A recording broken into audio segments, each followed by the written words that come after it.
Finally got you on. Yes. You said first time using Zoom? Yes. Where the hell have you been? I don't know.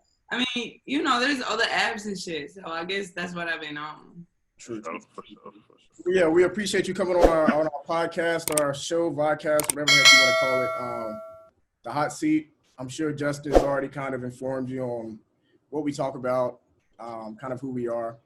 But, you know, we can go ahead and jump into who you are. You can let us know, your name, who you are, the whole nine. Okay. So my name is Allison Johnson. Allison Audrey on Instagram, because that's my middle name. So, you know, I mean, I'm known as being a basketball player, but, you know, I'm more than that. But that's just what made me was basketball. I'm from Spain. I've been playing basketball since I was like 6, maybe. My dad was a basketball player and a coach, so I've always been like around it since birth. But yeah, I was born there in 1996. I lived in Spain until I was 15 or 16. And then I moved to the United States, went to Norcross High School, played basketball there 2 years. And then I went to Kennesaw State with a scholarship for 2 years. And then I transferred to Georgia State, and I did 3 years at Georgia State because, you know, you have to sit out. Yeah. How was it? My fault for cutting you off. How was it growing up in Spain, though, in them 15 years? So it's like a whole different story. Like, it's so different culture-wise, the people, the way people act.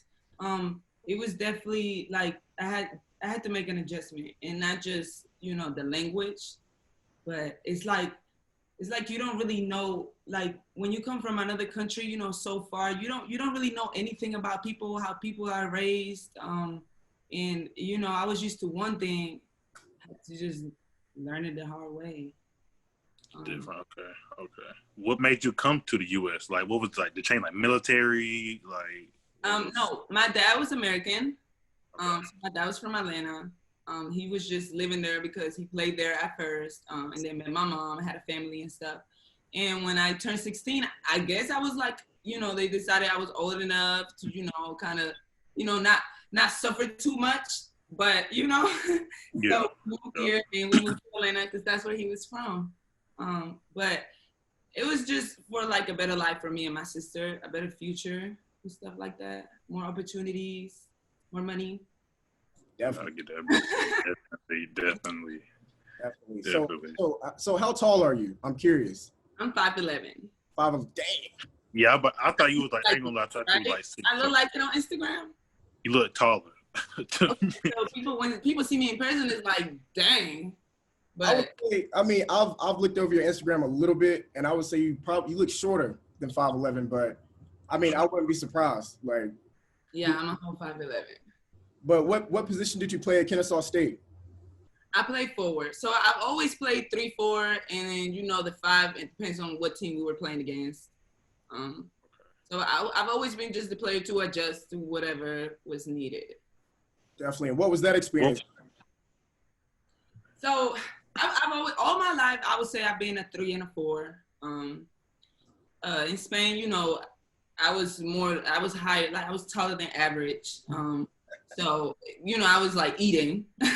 It's been easily like, then when I got here, I went to Norcross. I played with great players like Diamond DeShield. She's in the league now.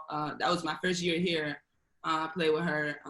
So kind of I had that 1 year where, you know, I didn't play that much because I was a sophomore in varsity. Plus I was, you know, new to the country. I didn't know English like that. I didn't know the place like that. So I had that year to kind of adjust, get it together. And I kind of knew I was going to be like my coach in high school kind of told me I probably was going to be a 4 in college if I was going to get major, which is what I did. What were them offers looking like though in high school? So coming out, I did 1 year of AAU only. But coming out of high school, I didn't have that many options. You know, I kind of picked Kennesaw State because that's the only school I had in Georgia. And my dad was sick at the time. So I kind of wanted to stay close and stuff. So that's why I picked Kennesaw State. I probably had like maybe 4 offers coming out of high school.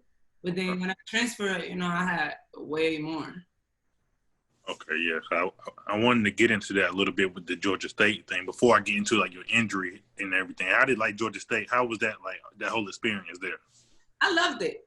Like one thing about me is that I adjust easily. You know, I'm friendly. I talk a lot. I'm not shy. So, it was good. I've had the crazy thing is that I've had 4 different coaches in 5 years. So I had one coach freshman year, one coach sophomore year, another coach when I transferred to Georgia State, and then she got fired, and we got another one for the last 2 years. Okay. So, like, but you know that doesn't really change my experience at Georgia State as a school. So I think it's a great school, fun. Atlanta, you know, city cars. That's always cool. So. That's always lit. That's always lit. The question I want to ask is, can you hoop? Can you actually hoop? You know, a lot of people, you know, make it to the next level and they just kind of squeeze through the cracks. What's the hooping skills like? I'm all right. I don't like to talk. Okay. Because, you know, there's a lot of videos on YouTube and stuff. Check it out yourself. You know, you might catch me at a park when I get my knee brace. Never know, I need that knee brace first, though. And just talk about, you know, going to your senior year, not being able to play your senior year because of the, you know, the ACL injury. I know you plan on having a big, you know, senior year campaign. Yeah. Coming out of my junior, you know, I had a great junior year. I thought, you know, I was excited to come back. Doing my 5th year was something that wasn't for sure when I was doing my 4th. Like, I was just like, you know, it depends. But my 4th went so well that it was just like, you know, might as well come back, finish it out the right way. But it really, the whole year was just a mess for me. I got in trouble with the NCAA for participating in a tournament in Vegas in the summer. They made me sit out 7 games for that. So I missed the first 7 games. And then after that, came back, played maybe 6, and then got hurt in practice. So, you know, after that, I was just kind of like, really after that Vegas thing, I was just like, you know? So I could feel my energy just wasn't the same out there. And that's probably what, you know, that has something to do with your body, like that energy transferred to your muscles and stuff. So I really believe that's why I got hurt, because I wasn't giving 100% out there like that. My head was in another place, you know? Gotcha. Definitely. I can kind of relate to that. Back when Chad Johnson came to the school and paid for everybody's meal and we had to pay. Yeah, they almost sat our black asses out for that shit. Yeah, they weren't playing no games. Yeah. I actually thought that nothing was gonna be wrong because I denied the payment. Like when they told me, you know, you come in here and we're paying this, I said I don't want to get paid, but I do want to get the experience to go. Right. But you know, it didn't matter to them. Okay. NCAA has a mind of its own. Yeah. Yeah, I hate them for real. But so basketball ends, you know, your season get cut short because of an injury. So now, like, you're like a full-time model now. Like, what is it that you do like now? So no, no. You know, I had a lot of plans. I was so excited, like even after I got hurt. But you know, this coronavirus kind of messed everything up for everybody. I'm pretty sure y'all can relate. But I use modeling to get a little cash. I'm not really like pressed about being a top model, pressed about being in videos, being in photo shoots. No, like if I get booked, you know, I'm gonna go get some cash for sure. But I've been focused, like, you know, since I got hurt, I've really been focusing on my business. I just launched it like 2 days ago, and that's really what I've been, you know, just doing, just working on that. Definitely. Can you talk about that a little bit? What your business is? Yeah. I opened a beauty business. So, you know, selling eyelashes, lip gloss.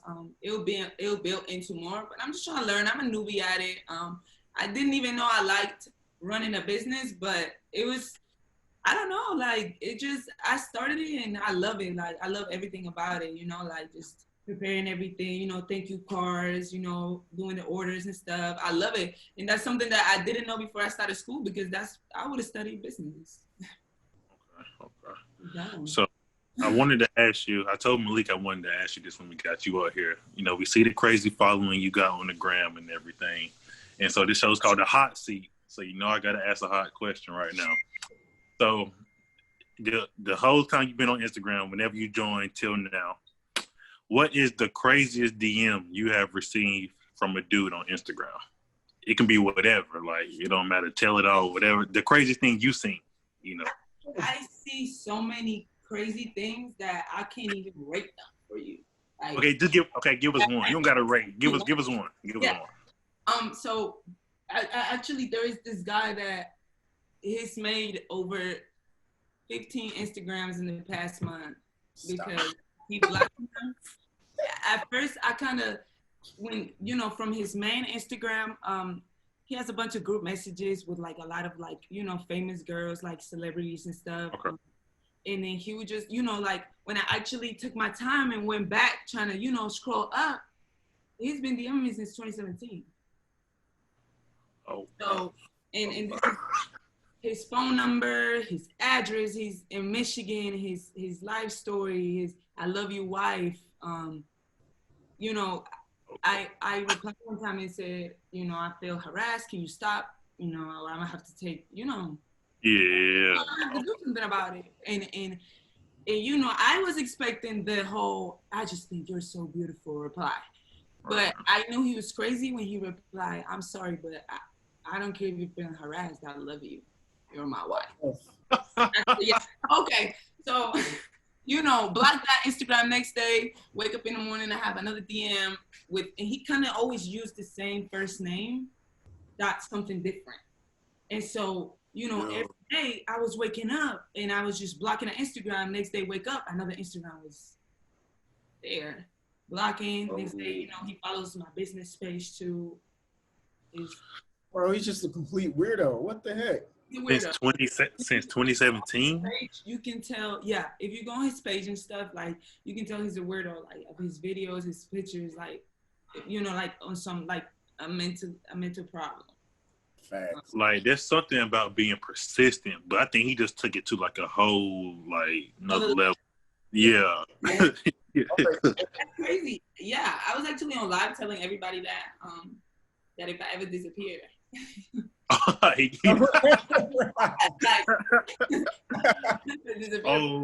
that's funny.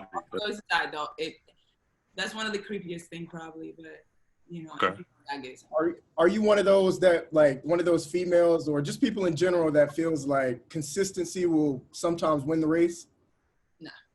No. I don't like how much you try every day, how much you are. If I'm not feeling you, then I'm not feeling you.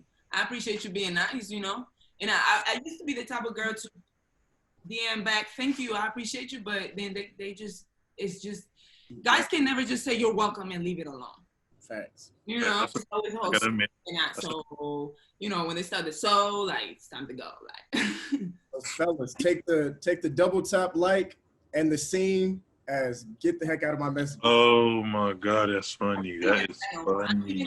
I can't do that no more. Is he still currently like hitting you up, or it's over now? Like, I made a new Instagram like 2 days ago. Oh man. Yeah, I mean, if you go on my block list, like first 20 might be just his pages. So who are there any, and I don't want to stay on this topic too long because it's kind of weird, but are there like any celebrities in your DMs or anything like that? Maybe. Well, I wouldn't say like and you don't have to name drop any, but maybe. Okay.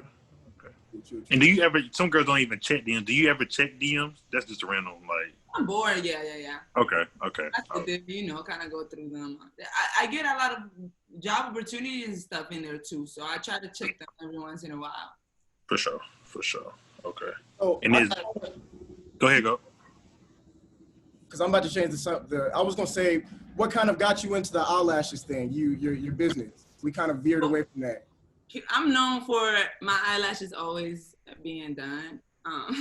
Like, you know, playing basketball and everything. Like, my eyelashes are always done. And the whole lip gloss situation, like, I keep my lip gloss on the bench and all that. So I've always been known for that.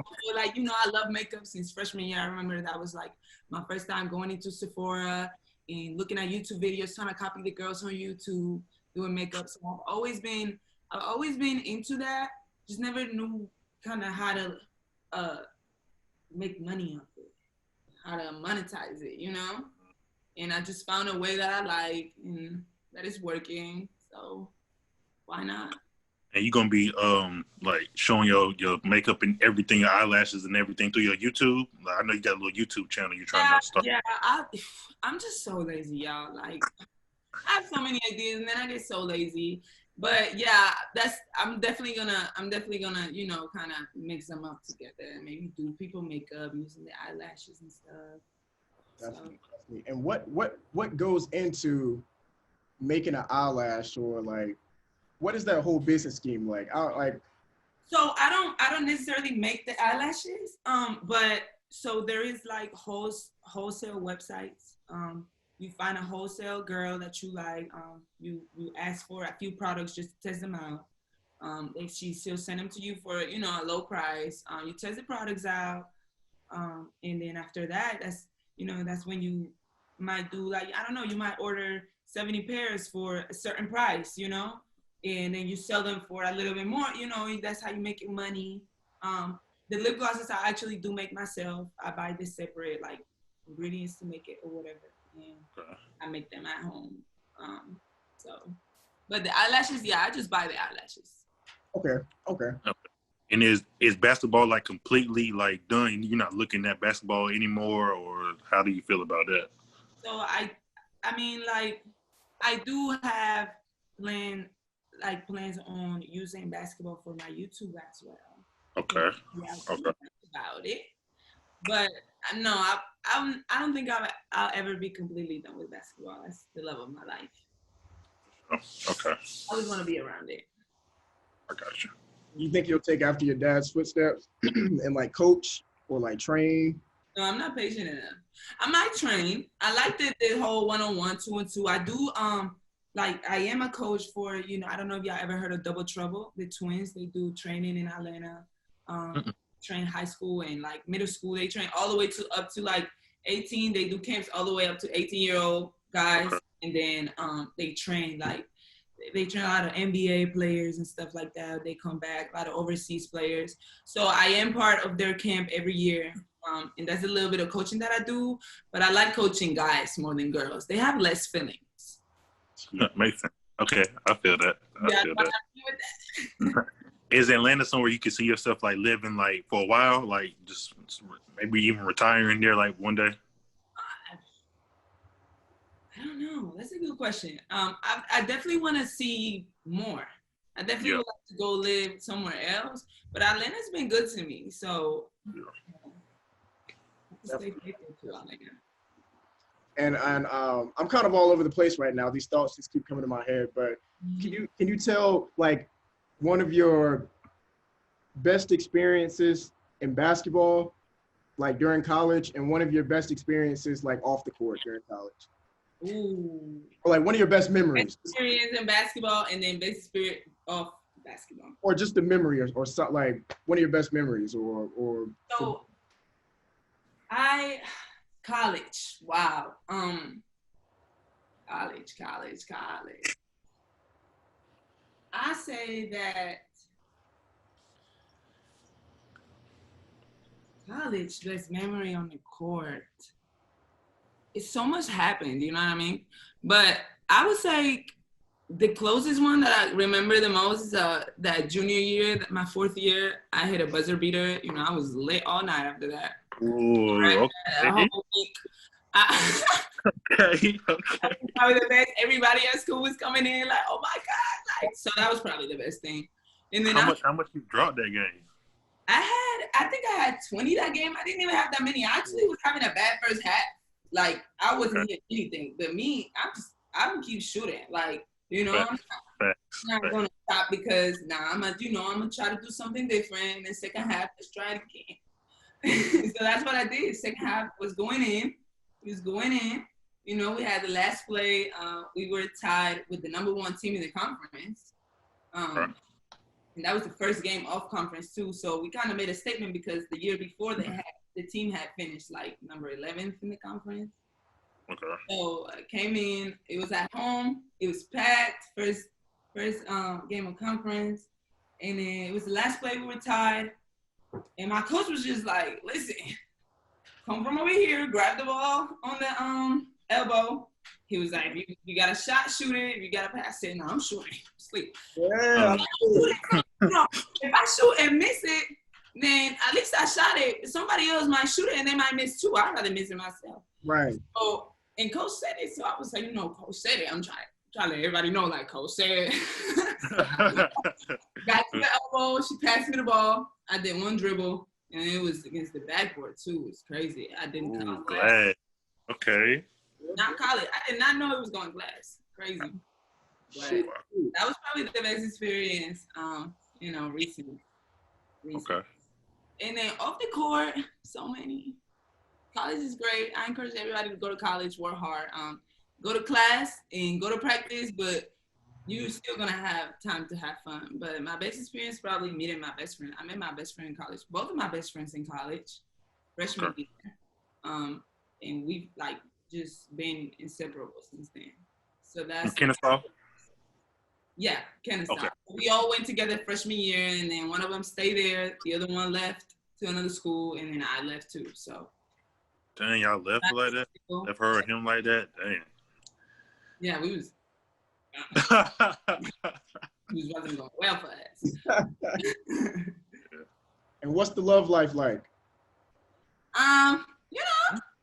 Great question. That's a great question. That's a great question, isn't it? I have, a little something going on. Okay. About it too much. Feels like every time you speak about somebody, they start acting. Hey, I swear.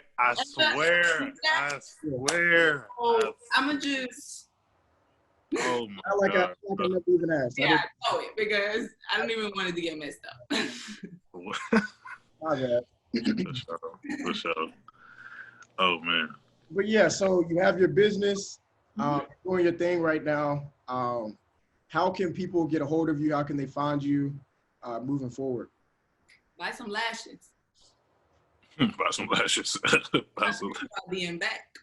You know what I mean? If they want a message back, they can buy some lashes. I bet you I'll respond.